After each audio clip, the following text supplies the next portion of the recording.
Kita Ya, bangga siap. mempunyai Allah yang hidup yang selalu menolong kita. Walau apapun yang terjadi dalam hidup kita, tetapi Tuhan selalu menolong kita dan memberikan jalan yang terbaik buat kita. Dia selalu menopang kita, walaupun ya kesusahan yang terjadi dalam diri kita. Jangan kita katakan bahwa Tuhan itu nggak sayang sama kita. Ya, kita tahu bahwa Dia selalu turut bekerja untuk mendatangkan kebaikan bagi kita, walaupun ya apapun yang terjadi, ya kita harus semakin lama semakin dewasa ya. Akhir-akhir ini saya punya masalah. Masalah ini sebenarnya gampang sih. Ini kan saudara saya, saudara saya ini pulang kampung gitu. Padahal selama ini kita nggak pernah dia gimana ya, nggak kita selalu memperlakukan baik gitu, kayak anak sendiri gitu ya. Tapi ya mungkin karena pengaruh dengan teman-temannya di sekolah, saya nggak tahu. Tapi ini anak kok semakin lama semakin ya agak nakal gitu ya. Kalau kita nasehatin, dia marah. Dia kalau kita nasehatin, dia nggak senang gitu. Terus pada satu saat dia bilang, nanti kalau tamat SMA saya di sini. Saya bilang nggak boleh. Tamat SMA kamu pulang, di sana aja kamu kuliah, di sana lebih murah dan kamu bisa bantu mama kamu. Kalau di sini tuh sendiri kan semuanya mahal. Sedangkan kamu sebentar lagi kabur, sebentar lagi kabur. Gimana nanti kemana aku cari kamu? Lagian kehidupan di sini agak susah, nggak seperti yang kamu bayangkan, saya bilang ya. Padahal pokoknya selama ini saya bimbing dia, saya nasehatin dia, saya ajak dia ke gereja, pokoknya semuanya lah, semuanya sudah baik, semuanya nggak ada masalah. Ya waktu dia pulang, dijemput sama saudara saya, mama bapaknya juga, mungkin di dalam mobil itu dia bilang, saya nggak boleh lagi ke Jakarta gitu ya. Terus orang itu kaget, masa sih segitunya maksudnya padahal aku sih aku bilang kan setelah tamat SMA jangan di sini kuliah mendingan di kampung karena di sana juga kan bagus agak murah ada orang tua jadi gampang pikir saya ya mungkin karena orang itu salah tanggap anak ini pun berbicaranya nggak ini gitu nggak ya ya namanya Bu dia pun kayaknya nggak terima dia kenapa tidak di sini ya mungkin emosinya juga main orang itu juga kayaknya salah paham gitu terus saya telepon kakak saya biasanya kalau saya telepon kakak saya bilang neneknya dia nenek anak ini biasanya langsung dia jawab atau seandainya sekarang saya telepon dia nggak jawab besoknya dia balas gitu dia balik telepon gitu tapi enggak gitu tapi ya saya berpikir aja positif lah ya saya nggak mau menanggapi negatif ya biarkan saja gitu akhirnya saya tanya mama anak ini gitu udah beberapa hari kemudian saya tanya anak-anak ini gimana anak-anak nih sebentar lagi mau sekolah nih gimana langsung orang tua anak itu emang masih boleh di situ sekolah katanya kenapa tidak bisa kan aku bilang sesudah tamat SMA karena ini anak memang agak susah makannya. Dia maunya makan yang enak-enak. Sedangkan kemampuan kita kan nggak seberapa gitu ya. Setiap saya masak, dia bilang aku nggak suka. Pokok setiap pagi saya masak ini. Setiap pagi gitu sudah saya matang, saya hidangkan di meja. Mau makan, mau apa gitu. Dia bilang saya nggak suka. Ini nggak enak, ini nggak enak. Terus yang enak apa? Ya dikasih tahu lah kayak rendang gitu, ayam kampung, ikan teri Medan. Saya bilang ya kita harus tahu diri kemampuan kita bagaimana. Lagian kan ya nggak boleh loh begitu. Saya bilang pokoknya ini anak lama kelamaan kayaknya kurang menunjukkan ini gitu. Tapi saya sih diam aja situ, nggak mau saya terlalu ini mengekang dia. Ya pokoknya saya masak semampu saya aja gitu. Akhirnya ya mungkin tah gimana, saya bilang sama mama anak itu, boleh kenapa tidak? Kan aku bilang kan setelah tamat SMA, satu harus pulang, satu di sini. Karena tahu sendiri kan nggak bisa diharapkan dia ngapa-ngapain. Dia hanya liuran melulu, saya bilang. Kalau yang cewek ini rajin, saya bilang kan. Ya udah pokoknya ceritanya lah, ya pokoknya saya berpikir positif aja lah. tapi sih nggak tahu bagaimana nantinya. Ya biarkanlah Tuhan campur tangan dan mengetuk pintu anak ini dan mengetuk juga pintu hati orang tuanya gitu. Pokoknya ya kita selalu berpikir positif apapun yang terjadi. Ya saya berdoa biarkan saja, saya bilang kalau seandainya dia memang merasa dirinya sayang sekolahnya, sayang sama Tuhan, sayang pelayanannya, ya lanjutkan. Kalau enggak ya keberhasilan ada di tangan Anda, saya bilang aja. Tapi apapun yang terjadi, ya saya tetap bersyukur kepada Tuhan. Saya doain. Saya nggak mau telepon yang ngomong macam-macam gitu. Saya biarkan saja mereka dulu. Saya tahu bahwa mungkin mereka itu perasaannya lagi panas ya. Saya diam aja dulu. Kalau udah mau sekolah nanti, bagaimana? Saya bilang aja kalau apapun yang terjadi ya terjadilah pikiran saya. Pokoknya saya selama ini sudah saya didik anak ini, udah nasehatin, udah semuanya. Ya, ya gimana sih ya? Ya biarkan saja lah. Apapun yang terjadi, pokoknya kita sudah berikan yang terbaik gitu aja.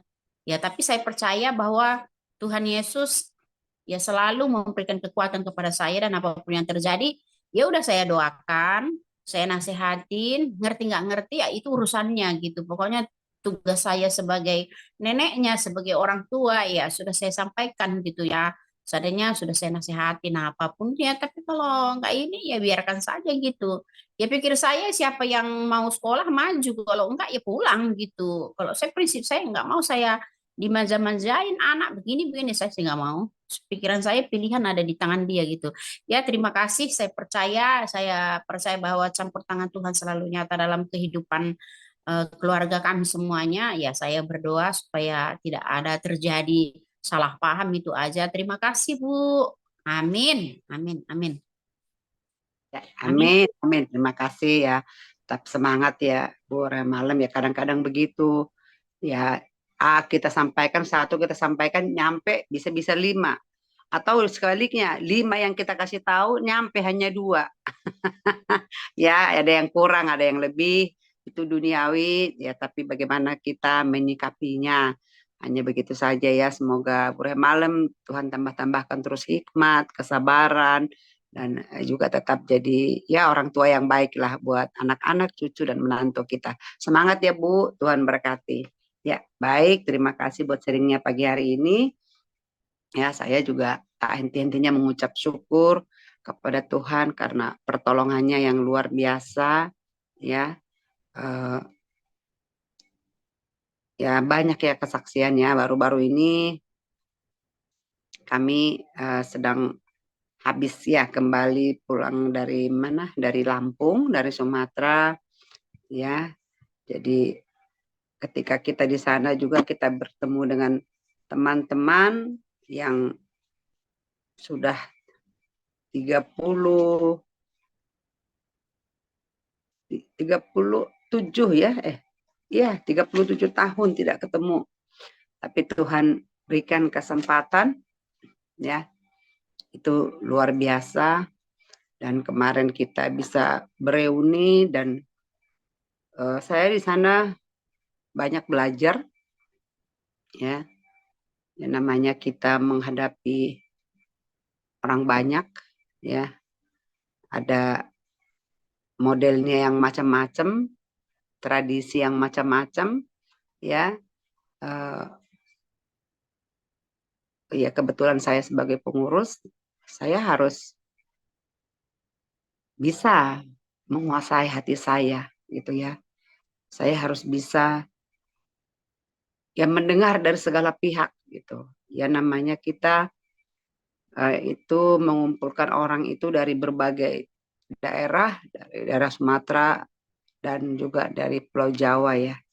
Dari awal pembentukan itu bukan pembentukan, maksud kami ya itu dicetuskan 11 tahun yang lalu untuk pertemuan kemarin. Tapi yaitu tadi namanya banyak orang, banyak cara berpikir orang sehingga membuat keputusan sulit diambil gitu. Nah, kita sebagai pengurus itu benar-benar kalau kita mengandalkan tenaga kita lelah, pasti sangat lelah karena sudah mau hari hanya pun masih ada juga orang yang memaksakan kehendak gitu. Nah, tapi ya, saya bersyukur penyertaan Tuhan itu luar biasa ya. Saya hanya satu hal yang saya imani dan saya pegang ketika ketua ya di pengurus itu, saya sebagai sekretaris, ketua mengatakan saya nggak bisa hadir, nanti ibu sekretaris yang uh, mengapa namanya ya, mengontrol lah semuanya gitu ya. Ketika disampaikan seperti itu ya, saya sih diam gitu kan. Saya pikir gimana nanti ini Tuhan gitu.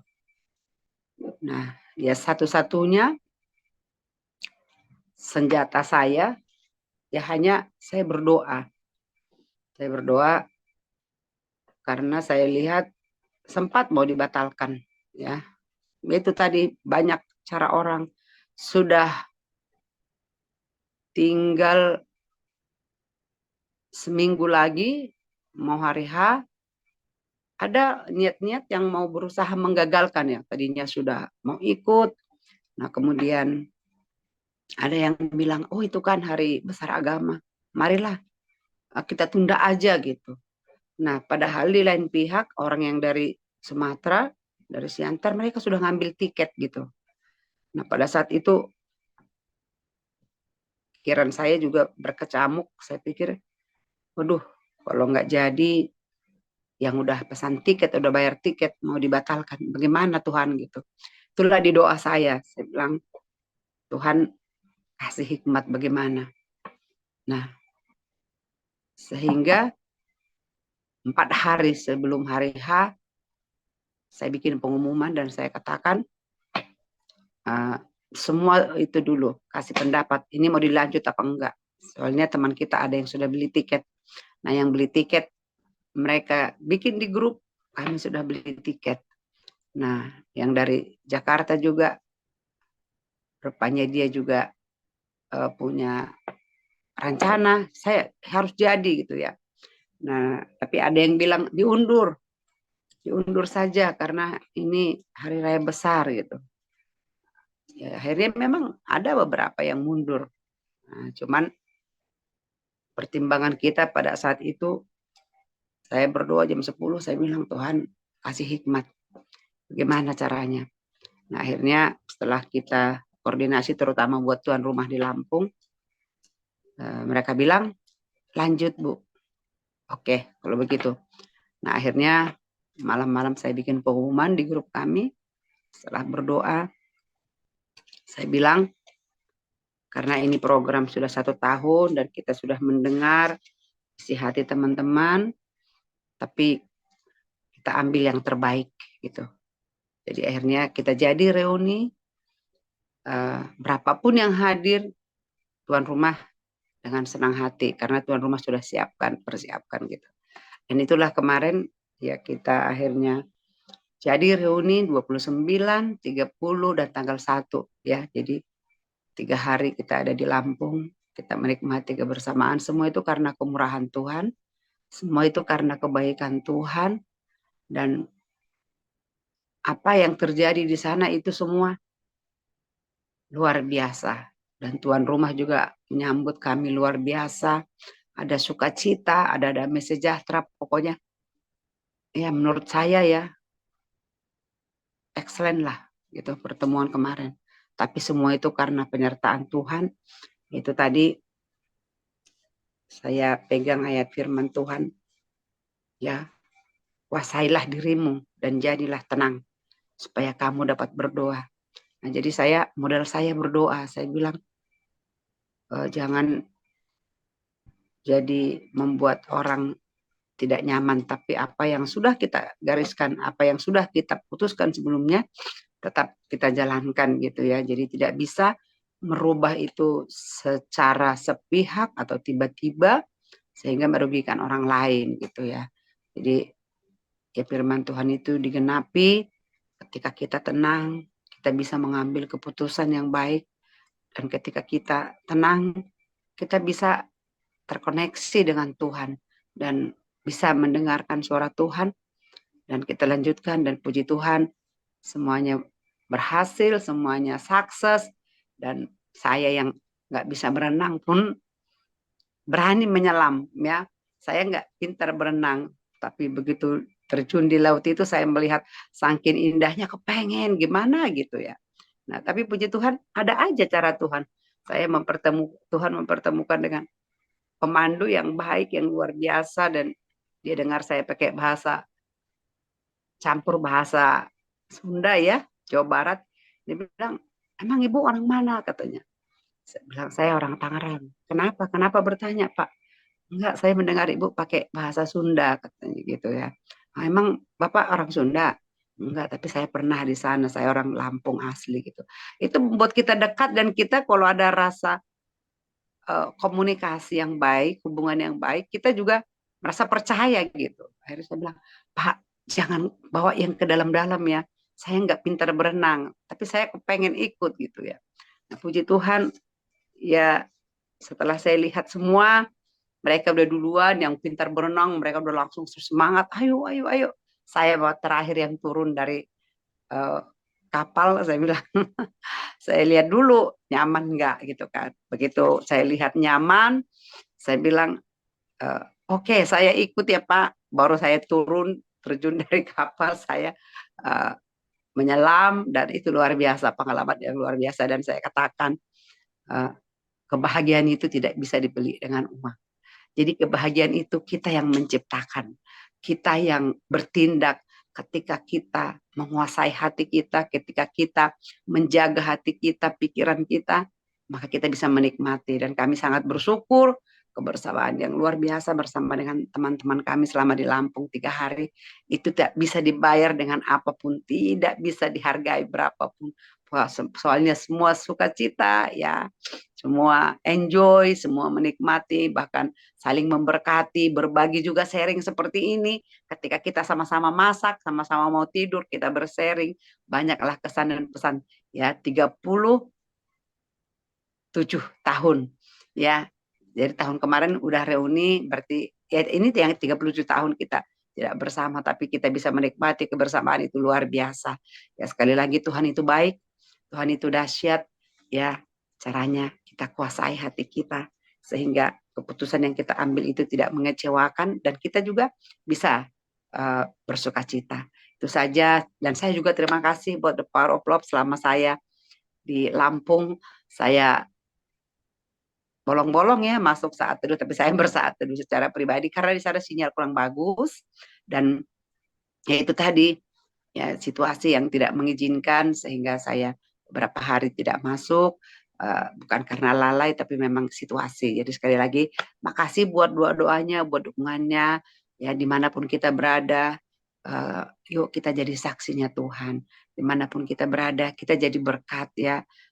Bukan harus kita bawa Alkitab, kita khotbah, tidak seperti itu. Tapi ketika kita merangkul mereka, kita peluk mereka, kita doakan mereka, mendengarkan isi hati mereka, itu namanya kita melayani. Ya seperti Tuhan Yesus, dia nggak khotbah di dalam uh, apa namanya dulu rumah ibadah, ya rumah ibadah. Tapi ketika dia bertemu juga di sumur dengan perempuan ini, dia uh, melayani, ya itu adalah pelayanan juga ya. Jadi saya percaya kemarin juga masih ada di sana saudara, dia bilang, aduh kamu kenapa nggak ke rumah gitu kan. Terus karena waktu kita kebersamaan dan kita satu rombongan di mobil nggak bisa pisah kan. Nggak mungkin saya terakhir pulang gitu dan itu saya jaga banget ya. Pokoknya ini kebersamaan. Saya bilang next time doakan kalau Tuhan izinkan kita pasti bisa bertemu. Saya bilang kamu punya anak, nanti anak kamu menikah saya datang. Doakan saya bilang gitu. Jadi seperti itu Bapak Ibu, dan sekali lagi terima kasih buat penyertaan Tuhan, doa-doa Bapak Ibu yang sudah mendukung kami, yang setiap hari menyertai kami dan kami rasakan itu. Terima kasih. Shalom. Haleluya, puji Tuhan, puji Tuhan. Ada satu pertanyaan bisa ya, Gitiar ya. Apa yang paling berkesan dalam peristiwa pergi ke Lampung ini? Mungkin banyak kesan-kesan, tapi yang paling berkesan bisa ceritakan dengan singkat, padat, dan jelas. Ya, silakan. Mana ya, semua berkesan sih ya. Jadi Ya, paling itu berarti yang utama. Ya. ya ketika eh, di dalam kebersamaan kami itu kami mendoakan mereka gitu ya. Terus mereka bersaksi penyakit saya hilang gitu. Saya tahu bukan karena saya tapi karena ada kebersamaan. Kami itu benar-benar sepakat gitu loh. Itu luar biasa gitu ya. Nah, sahabat kami itu di sana dua-dua punya saraf kejepit tuh. Tapi itu nggak kelihatan. Semuanya enjoy, semuanya kayak sepertinya bebas merdeka gitu ya. Itu yang membuat saya sampai ketika dia bilang kesaksian terakhir kan kesan dan pesan, kita kasih kesempatan semua ngomong. Penyakit saya hilang. Itu luar biasa ya. Jadi semua Tuhan itu sanggup melakukan itu. Dan saya itu tadi selama di sana puji Tuhan saya nggak ada entah rasa pegal-pegal, entah rasa flu, rasa demam, tidak ada. Jadi kami kesehatan itu nomor satu ya, dan semua sehat ya, semua baik. Jadi itu yang paling berkesan, bagaimana Tuhan memelihara kami, bagaimana Tuhan menjaga kami, ya semuanya tentunya, semua kami sehat. Jadi tidak ada yang sakit perut, yang ini nggak ada. Itu luar biasa menurut saya. Karena padahal kita udah capek, lelah, ya seharian itu, tapi sempurna pemeliharaan Tuhan buat kami. Itu yang paling berkesan buat saya. Itu aja, makasih Pak. Makasih banyak ya. Luar biasa, biar ya. Nah, nanti mungkin berikutnya lagi akan kesan lagi mungkin karena kesan itu kan pingin lagi gitu ya. Ya Biasa betul, begitu. mereka malah minta ke Jakarta. Sebenarnya mereka ini minta nih besok. Tapi saya bilang, saya besok harus mendampingi mendampingi para wanita dari gereja. Dan itu kan sudah terjadwal ya. Saya bilang maaf saya tanggal 4 nggak bisa karena yang dari Sumatera itu mereka semua ke Jakarta dan mereka sudah beli tiket tanggal 5. Jadi sebenarnya mereka rindu besok itu ada pertemuan tanggal 4. Nah, hari ini yang dari Lampung juga ada urusan ke Jakarta, jadi mereka kepengen lagi ketemu. Tapi saya bilang eh, itu inilah, maksudnya gini, itu nggak secara organisasi. Kalau mau ketemu pribadi-pribadi silakan, ya saya nggak bisa larang dong kalau mereka ketemu pribadi. Ya, tapi kalau untuk disuruh atas nama organisasi, saya nggak bisa koordinir, itu aja. Jadi kalau memang Anda siap, Anda mau untuk besok silakan, saya nggak melarang gitu. Ya, akhirnya kelihatannya sih nggak bisa kata mereka. Ya udahlah kalau ibu nggak bisa ya udah gitu. Kalau kamu nggak bisa gitu ya karena ya kita teman. Jadi ya udah kayaknya jadinya nggak jadi. Itulah saking kita itu apa namanya excitednya, excellentnya, wah kayaknya pengennya nggak bisa lagi. Lupa semua aja gitu kan. Ketemu lagi di Jakarta ya gitu. Saya bilang, aduh saya udah terjadwal saya harus mendampingi wanita dari gereja. Saya harus bersamaan dengan gereja. Seperti itu Pak. Terima kasih. Ya, terima kasih banyak Mutiar. Ya. Mutiar ini mempunyai roh yang excellent ini. Kenapa? Kan roh excellent dalam situasi begitu pun masih mengambil waktu untuk melayani pribadi ya. Dan Amin. orang sakit, nah itu tahu panggilan itu adalah khusus untuk melayani jiwa-jiwa yang sangat membutuhkan. Nah, ini luar biasa ya. Nah, saya pun tadi sangat diberkati dengan pernyataan dari Mutiar. Kebahagiaan itu bukan pengaruh luar, tapi ciptakan Amin. sendiri. Nah ini banyak orang nggak paham tentang rahasia ini. Saya pikir kalau situasi panas, saya panas, situasi dingin, saya dingin, begitu ya. Tapi justru dalam kondisi sekarang ini, kita menciptakan suasana, walaupun situasinya di luar tidak mendukung, tapi kita bisa menciptakan suasana yang kondusif, suasana yang menyenangkan, karena kita bisa menciptakan sesuatu sehingga mempengaruhi orang banyak. Nah, jadi saudara kasih Tuhan ya luar biasa kesaksian ya, baik buruh malam, baik di mutiara. Nah, jadi yang paling penting kita terus belajar ya, yaitu tentang komunikasi yang baik. Ini satu masalah yang sering terjadi. Terus kita merubah pola pikir setiap orang. Nah, jadi kita ini adalah sebagai hamba Tuhan bukan hanya khotbah, tapi menjelaskan situasi. Saya datangi seseorang baru ini ya, karena ada pola pikir yang begini. Kalau komunitas The Power of Love, kalau orang sedikit, berarti seolah-olah ya Tuhan tidak menyatakan diri. Ya, kalau banyak baru menyatakan diri. Nah, saya berupaya menjelaskan langsung. Kenapa? Karena pola pikir yang salah. Karena kehadiran Tuhan itu tidak ditentukan oleh karena orang banyak. Nah, saya jelaskan bahwa komunitas The Power of Love itu Tuhan sudah memberikan eh, jumlah yang minimal, jumlah minimal bentukan Tuhan, di mana 2 atau 3 orang bersekutu dalam namaku, bersahati dalam namaku, aku ada di tengah-tengah mereka. Amin. Jadi jumlahnya nggak perlu banyak, 2 atau 3 orang. Jadi ini menjadi standar yang kita perlu pahami. Jadi kita ini yang hadir ini adalah orang-orang yang Tuhan sudah khususkan. Kita adalah orang-orang yang berkualitas. Amin. Dari berapa orang ini akan menentukan berpengaruh untuk lebih dasar lagi. Nah, ini baikkan filter penyaringan bagi orang yang tadinya hanya sebagai penonton, dia akan tereliminasi. Nah, saya berikan ilustrasi kepada orang. Kalau dalam sebuah permainan, mana lebih banyak penonton daripada pemain? Contohnya sepak bola. Pasti lebih banyak penonton. Dan penonton itu banyak argumen. Kadang-kadang pemain yang nggak becus lah dan sebagainya. Tapi suara itu tidak dengar. Tapi pemain itu menentukan. Dia ada perbaikan-perbaikan ke depan. Jadi Tuhan mau juga kita yang tergabung dalam komunitas ini bukan penonton, tapi ikut ambil bagian. Karena salah satu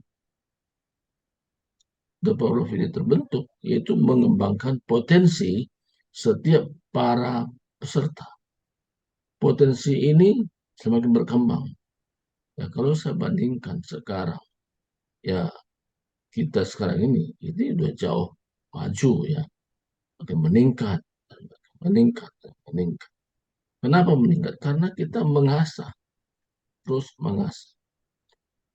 Satu kesaksian di mana hari Selasa besok ya, Selasa besok terbentuk lagi satu komunitas yaitu Full Gospel English Chapter di Depok. Dan Tuhan memang memberikan saya kepercayaan untuk memimpin mereka. Ada 5 orang. Besok kita mulai untuk membicarakan siapa saja jajaran pengurus. Nah, ini semua saya katakan dalam rencana Tuhan. Kenapa dalam rencana Tuhan? Karena belum tentu banyak yang punya hati seperti itu. Tuhan butuh hati. Nah, Tuhan berikan saya hati untuk mengumpulkan mereka, baik para pengusaha-pengusaha, untuk mengerti rencana Tuhan. Nah, dalam hal ini, saudaraku, saya bersyukur. Karena kemampuan, kesanggupan ini semua adalah berasal dari Tuhan. Amin. Tuhan katakan, bukan kamu yang memilih aku, tapi aku yang memilih kamu. Supaya kamu pergi dan menghasilkan buah. Dan buahmu itu tetap. Dan apa yang kau minta akan diberikan kepadamu. Jadi saudaraku, pergi artinya meninggalkan zona nyaman. Pergi artinya kita menjangkau jiwa-jiwa. Pergi artinya mengarahkan orang supaya mengerti rencana Tuhan. Dan besok orang-orang yang tidak mengerti apa potensi dalam dirinya, dari besok akan dikembangkan dan mereka akan dibina, mereka akan diarahkan sehingga mereka memahami bahwa mereka adalah punya potensi yang besar, cuma belum diberdayakan.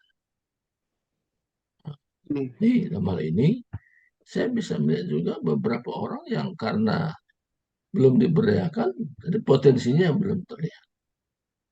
Jadi Tuhan mau kita meningkat dan meningkat. Dan kita ini semua orang-orang berpotensi sebenarnya. Malam, lalang, itu punya potensi. Dan terus makin meningkat. Jadi bisa dimulai dari 1, 2, 3, dan 4. Saya dulu terang, saya tidak mengerti bahasa Indonesia. Saya sering kasih tahu sama orang, saya nggak ngerti bahasa Indonesia. Kalau tahu beberapa kata bahasa Indonesia, saya sudah bangga banget. Nah, lahir di desa. Desa terpencil, tidak ada kendaraan umum. Jadi sekolah pun anak-anaknya nggak pakai sandal. Ya kan, sandalnya pun begitulah kondisinya. Ya, sana pun pakai kolor-kolornya dulu kan. Ya, kalau sekarang kalau orang sekolah pakai kolor, kalau diketawain kan begitu ya. Tapi itulah kondisi waktu itu. Nah, tas pun tidak ada, kadang-kadang taruh di belakang punggung, ya, selipkan di situ. Dan guru pun mengajar pakai bahasa daerah. Dan satu hal yang membuat saya tidak pernah menyerah.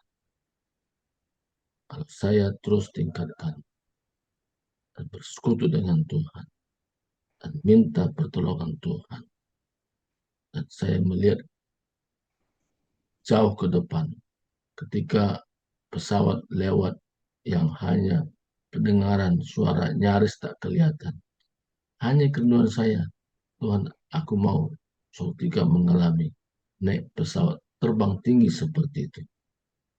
Nah, tapi untuk sampai ke sana, ini bahasa Inggris ini menjadi jembatan. Mulai saya belajar pelan-pelan, satu kali pendek, belajar lagi, dan belajar lagi. Dan ketemu orang-orang yang tahu bahasa Inggris, saya dekatin. Mulai saya baca bahasa Inggris, walaupun salah, nggak apa-apa, yang penting orang mengerti. Terus saya kerjakan seperti itu. Dan sampai sekarang tidak pernah berhenti, terus saya kerjakan. Maka ada orang bertanya, berapa lama Bapak belajar bahasa Inggris? Saya bilang, sampai hari ini saya belum pernah berhenti belajar. Dan terus saya belajar dan saya belajar. I never give up. Saya tidak pernah berhenti terus. Nah, saudaraku, kalau itu terjadi kepada saya, dan Tuhan bisa nyatakan bagaimana potensi ini berkembang, dan hal yang sama juga Tuhan akan nyatakan kepada kita, mungkin jauh lebih lagi daripada apa yang saya alami. Ibu Lydia Lalang sekarang menjadi eh, pemberita Injil lewat radio. Dan bukan hanya itu saja, nanti pemberita Injil bukan hanya radio saja, tapi ada hal-hal yang tidak pernah terpikirkan sebelumnya. Ibu Malam mungkin dia punya pengalaman, saya hanya mungkin masak di dapur. Iya, betul. Tapi lebih dari itu, Tuhan akan kerjakan lagi. Sehingga bisa menjangkau jiwa-jiwa dan mengerti. Bahkan dari segi komunikasi juga diperbaiki lagi. Nah, usul Mutiara ya. Mutiara ini juga punya potensi yang besar. Nah, saya percaya bukan hanya sekedar khotbah lewat Zoom seperti ini. Tapi menjangkau jiwa-jiwa yang dimana terabaikan oleh orang lain karena pikir, cuma satu orang, dua orang. Tapi di sanalah potensi dikembangkan. Sehingga jiwa-jiwa terlayani. Yesus mencerminkan bagaimana dia melayani jiwa-jiwa bukan dalam satu ruangan. Tapi dia keluar dari ruangan itu. Dan dia menjangkau jiwa-jiwa. Bahkan orang yang terikat dengan kuasa gelap pun dia layani secara pribadi sampai orang itu dia bebaskan dari segala ikatan roh jahat itu sehingga menjadi orang yang waras. Bahkan Amin. orang yang diras oleh kuasa gelap tadi, iman roh yang ada padanya itu dikeluarkan dari situ dan dipindahkan ke babi. Kita mencatat 2000 babi terjun, ya, terjun Artinya kalau hitung satu babi berapa hitungannya harganya. Kalau kayak 2.000 udah berapa? Aduh udah mahal banget. Itu jiwa-jiwa yang seperti itu di mana orang gila saja Yesus berani korbankan itu roh pindah ke babi terlebih kita. Waduh luar biasa. Jadi betul mahalnya jiwa-jiwa itu. Nah, jadi kita adalah orang berpotensi nanti ke depan juga. Saya kasih tahu sama Mutiara suatu jika bisa menjadi penerjemah. Saya bilang, mungkin yang nggak yakin ya, tapi saya berikan kemantapan hatinya. Saya bilang hanya 3 hal saja dasarnya orang bisa berbahasa Inggris. Belajar mendengar, belajar mengerti, belajar mengucapkan. 3 hal saja. It's very simple, saya bilang. Nah, itu saya lakukan. Nah, orang desa seperti saya bisa berbahasa Inggris itu karena karunia Tuhan. Tuhan memberikan karunia luar biasa sehingga bisa menjangkau ya berteman dengan orang-orang di luar daripada orang Indonesia dan sampai akhirnya saya bangun lagi hubungan satu yang lain membangun namanya jaringan ya networking saudaraku. Nah saya percaya ke depan lagi kita ini masing-masing Tuhan akan pakai secara khusus sesuai dengan panggilannya. Nah inilah tambahan buat kita hari ini karena ini mendorong kita untuk lebih mengerti lagi rencana Tuhan melalui kita masing-masing. Tuhan berkati, silakan kembali kepada Ibu Tiara. Ya, Bu Dalang ada mau disampaikan, Bu Lydia sebelum ditutup? Shalom Bu. Ya, salam. Ya, silakan Bu. Mau pagi sharing masih ada waktu. Terima kasih untuk waktunya. Ya, hari Sabtu kemarin, Ya. anak kami Sylvia sudah mulai masuk sekolah untuk ya? Puji Tuhan. untuk hari pertama. Dan di dalam grup hari Jumat malam itu kami kan ada ibadah syukur di gereja, ulang tahun gereja. Jam kurang lebih antara jam 9:30 sampai jam 10 itu tiba-tiba via ini bilang, nih besok disuruh bawa sube. Saya bingung apa itu sube. Ini sudah malam nih, kondisinya udah malam. Iya, udah malam, iya. Bapaknya juga sudah saya lihat sudah tidur. Iya. Tidur tapi masih tidur ayam Tiduran lah ya. Baring di ruang tamu. Terus saya bilang, kakak kenapa kok baru bilang sekarang? Baru itu WA itu masuk WA itu tadi jam berapa? Jam 8. Kenapa kok baru bilang sekarang? Jadi jam 8 itu kemungkinan kami masih di gereja. Jadi sampai di rumah karena baru ada jaringan wifi-nya baru bisa buka HP. Sudah malam begitu dia bilang begini sama kami, cari di pasar. Sedangkan waktu itu kan masih situasi hari raya ya. Pasar juga masih banyak yang tutup. Dan lagi juga sudah malam. Itu saya telepon orang yang saya kenal. Terus saya telepon teman di gereja 2 orang tidak diangkat. Terus tiba-tiba saya kepikir tetangga saya sebelah, tapi dia sudah pindah di agak jauh. Saya telepon, saya gini dalam nama Tuhan Yesus semoga ada. Saya telepon yang biasa cucunya saya ambil itu. Pak Mama Eko, apakah punya ini sube? Aduh, di mana ya sube itu? Saya ini sudah dalam belum tahu apa saya. sube ya. Terus Sudah tahu kalau ternyata sube itu yang untuk congkel-congkel rumput itu loh. Untuk bersih-bersih rumput. Oh, yang kecil itu. Iya. Itu namanya sube. Saya juga baru tahu. Iya. Terus yang pegangannya bengkok itu namanya sube. Ya. Oh, itu sube. Iya. Saya juga baru tahu itu namanya. Saya telepon lah. Terus, oh ada. Tapi sudah ada agak berkarat tidak apa-apa. Saya pinjam dulu, saya gitu. Iya, iya, Saya berkarat tidak apa-apa, yang penting anakku besok tidak dihukum, saya gitu. Karena tahu iya. kan siswa baru kalau tidak mematuhi peraturan apa yang dibilang harus bawa ini, nah di situ sudah dicantumkan juga di grup yang tidak membawa dapat hukuman gitu. Iya. Sepanjang malam itu Via tidak tidur dia kayaknya, karena dia sudah terpisah tidurnya dengan saya. Iya. Sepanjang malam itu dia tidak tertidur. Naiklah asam lambungnya. Walah. Iya, jadi mungkin dia nervous ya. Karena Iya. sebelumnya memang sudah bilang, takut saya, Mi. Takut saya, Mi. Saya bilang, yang kamu takutkan apa, Nak? Saya. Iya. Terus, iya kan belum ada yang saya kenal. Lah waktu kamu mendaftar itu kan sudah ada teman yang kamu kenal. Jadi waktu mendapat panggilan itu, dia itu sudah dapat teman satu. Itu Iya. pun karena saya kasih pinjam pulpen itu anak karena tidak bawa pulpen. Iya. Sudah kenal akrab dari situ. Dua orang ini kenal akrab Via dengan temannya ini. Nah, dia pagi-pagi saya pikir saya bangun sudah terlambat bangun memang saya. Sampai-sampai di HP saya itu ada 4 panggilan tak terjawab dari Pak Subhati, saya enggak tahu. Karena saya juga sudah lelah, mulai dari SIL sampai hari HUT-nya itu saya rasa badan saya sudah lelah sekali. Saya bingung, ini pintu tadi malam saya tutup, dapur saya kasih mati lampunya, kamar belakang sudah saya matikan. Ternyata Via berbaring di belakang, sudah memakai seragam olahraganya. Iya, itu saya bilang, kenapa kamu?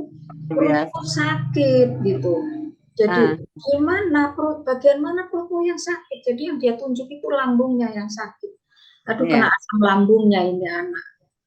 Jadi saya kasihlah obat untuk meredakan itu, antasid lebih dahulu. Tetapi sebelumnya itu memang dia sudah muntah terus. Saya buatkan air gula, dia minum hanya sedikit. Berbaring dulu. Aduh, Mak, jam 6, setengah 7 harus sudah kumpul di sekolah, bilang gitu. Jadi makanya hari Sabtu kemarin sudah saya terlambat bangun, saya juga nggak bisa masuk lagi join di Zoom. Pagi-pagi sudah saya antar, karena sebagai orang tua ya saya merasa khawatir dengan kondisinya dia, saya takutnya dia pingsan karena tidak mau masuk apa-apa perutnya. Tapi saya kasih bawa bekal. Dia bilang, tungguin saya dulu ya, Mak. Kau kayak anak TK, saya bilang gitu. Iya, tunggu saja saya. Ya sudah, Mama tunggu di sini, kamu ke belakang, dia ke lapangan. Jadi saya hanya menampakkan badan saya supaya dia pikirannya tenang. Setelah selesai di apel di lapangan, banyak orang tua yang masuk ke belakang mencari anaknya. Ikutlah saya ke belakang, saya cari-cari dia. Kemana ini anak tidak ketemu. Sampai saya pulang, tidak ketemu. Jadi ya sudah, semua saya serahkan Tuhan. Saya yakin dan percaya Tuhan yang akan menjaga Via. Saya tahu penyertaan Tuhan buat Via sudah sampai di sini yang begitu luar biasa, bahkan pertolongannya pun sudah luar biasa. Itu dalam hati saya sepanjang jalan saya pulang. Ya, puji Tuhan, jam 3 dibilang sudah boleh dijemput, karena memang tidak boleh bawa HP. Saya jam 2 sudah start dari rumah dengan hujan-hujan. Ternyata sampai sana selesai jam 4 baru pulang dia. Ya, puji Tuhan, pertolongan Tuhan untuk Via tidak pernah berkurang. Penyertaan Tuhan selalu ada untuk Via di dalam melewati masa-masa pendidikannya, masa-masa pertumbuhannya, masa-masa pubernya, itu semua ada dalam kendali tangan Tuhan. Amin. Satu lagi ya, kemarin baru beli seragam olahraga dengan baju batik sudah 500.000. Oh, Tuhan, iya. tolong kami. Saya cuma begini, tolong kami. Dan kebetulan juga gaji yang belum waktunya masuk sudah masuk. Waktu Iya. itu jadi kami bisa beli seragam, itu pun belum ada yang perintil-perintilnya. Ya, ya. Ada saja yang OSIS segala macam. Iya, itu sudah jadi dia disuruh pakai apa ya, di depannya pakai kalung namanya dia, jurusan dia. Dia bilang gini, rambutnya dikepang, Mami, bilang gitu. Oh, kayak anak desa, kayak orang culun, dia bilang begitu. Tidak apa-apa, Nak. Memang begitu sudah. Kalau dulu zamannya Mama itu namanya MOS. Saya gitu kan. Ospek. Iya. Zaman dulu pakai kalung tali rafia, bandulnya terong ungu, baru tidak boleh dipakai di sekolah. Jadi harus dari rumah sudah dipakai. Sekarang masih seperti itu, tidak apa-apa. Saya bilang gitu. Ya, jadi ini tadi sebenarnya dia minta saya yang antar. Saya bilang, Mama ada tugas doa penutup, jadi kamu dengan Papa berangkat. Jadi puji Tuhan, dia nurut sudah berangkat dengan papahnya. Puji Tuhan. Puji Tuhan, penyertaan Tuhan, pertolongan Tuhan, selalu tepat waktu. Amin, Buat amin. kami, buat anak-anak. Terima kasih, itu yang bisa saya ceritakan, saksikan bagaimana kemurahan Tuhan. Amin, amin. Ya. Baik, ya, terima kasih kesaksian yang luar biasa. Ya, tetap semangat Bu Lydia itu tadi. Ya, anak ini memacu kita juga untuk lebih bersemangat lagi, untuk berdoa, berharap kepada Tuhan, dan juga kita harus ciptakan ya mungkin sumber-sumber lain bagaimana. Memang saya sudah katakan ya, biaya orang kecantikan itu yang saya rasakan itu lebih besar daripada ngambil kebidanan. Saya bukan nakut-nakuti, ya, saya bukan nakut-nakuti, cuman gini, saya nggak tahu apa di daerah beda ya, tapi itulah yang saya alami karena anak saya yang pertama kan Esther itu kan bidan, yang cewek kecantikan lebih besar. Dulu saya takut itu biaya. Dulu waktu Esther itu mau masuk kebidanan, saya sudah bilang gini, itu kan kami itu lagi down kan. Nah, terus saya bilang ekonomi, saya bilang, nak kamu ambil teologi aja, soalnya mama dulu najar buat kamu itu kamu jadi hamba Tuhan. Itu beneran loh, najarnya kamu anak pertama, najarnya buat ini pelayanan buat Tuhan. Udah kamu ya kalau ngambil teologi kan yang di otak saya diambil teologi itu biayanya sedikit, nggak ada pakai uang praktek gitu kan.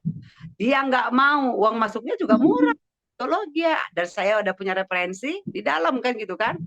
Kita banyak referensi di sana, hamba-hamba tuh bisa ditolong, bisa carikan beasiswa. Dia nggak mau, dia nggak, saya harus ambil bidan mah. Tapi sekarang dia jadi ibu rumah tangga. Kalau pikir-pikir itu kepala saya ini udah habis ratusan juta, tapi kata suaminya nggak boleh kerja, harus jaga anak ya. Itu sekali. Iya, tapi saya melihat gini, yang saya lihat gini, di situ saya baru mengerti. Dulu di pikiran saya begini, kamu itu atau melayani itu kamu jadi harus sekolah teologi ya gitu kan. Tapi saya melihat lewat kehidupan mereka juga saya banyak belajar. Kenapa saya bilang begitu? Ini anak orang yang jujur, orang yang konsisten. Jadi dia itu perpuluhan itu benar-benar perpuluhan loh. Bukan. Kalau kita perpuluhan mau nggak 1/10 gitu kan? Mau perpuluhan tidak sesuai dengan kan depannya doang kan. Kalau dia Pak, dia jadi saya bersyukur suaminya yang sarjana teologi dan memang melayani ya, tapi dia kerja sekuler kan. Nah, itu suaminya aja kalah sama dia kalau masalah hitungan begitu. Dia bilang begini, Papa ini nggak 1/10. Kata suaminya gini, kita bulan ini banyak kebutuhan, Mak. Jadi 1/10 dikurangi. Oh, Dia nggak mau. Padahal suaminya sarjana teologi ya. Coba. Dia bilang, tidak. Nanti kalau Tuhan kurangin kita berkatnya bagaimana gitu kan. Tapi saya di situ saya melihat Tuhan itu baik, Tuhan itu luar biasa. Jadi